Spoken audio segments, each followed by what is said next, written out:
Aktar minn 20 atleta minn 3 universitajiet Ewropej ħadu sem fl-ewwel avveniment ta' CEU Beach Sprints Challenge fil-Bajja tal-Mellieħa, organizzata mir-Rowing Club tal-Università ta' Malta. Il-UM Rowing Club huwa l-ewwel klabb fil-Gżira Maltija li investa f'infrastruttura u taħriġ sabiex biqdif mal-kosta juża x-xenarju sabiħ fih dan il-Gżejjer Maltin. Fil-fatt, din is-sena l-klabb ixtana 2 dajjes kostali ġodda li issa jżidu l-flotta tal-klabb ta' dajjes għal 4.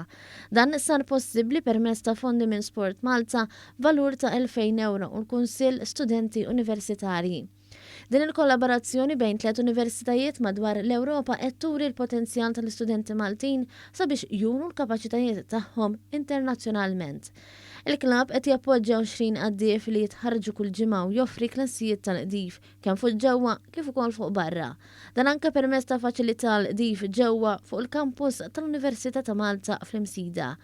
Is-Segretarju Parlamentari Clifton Grima saħa li dawn huma tipi ta' inizjattivi li huma importanti ħafna fl-aspett akademiku u anke fil-ħajja studenteska.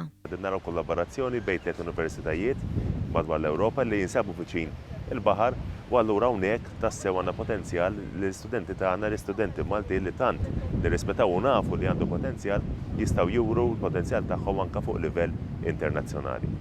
Il-President Rebecca Caruana qalet li għalkemm sabu ħafna sfidi minħabba l-pandemija tal-Covid xejn ma qatalhom qalbhom biex jagħmlu dan l-avveniment. Din hija event li saret flimkien ma' 3 universitajiet oħra mill-Kroazja, minn Polonja u minn Franza.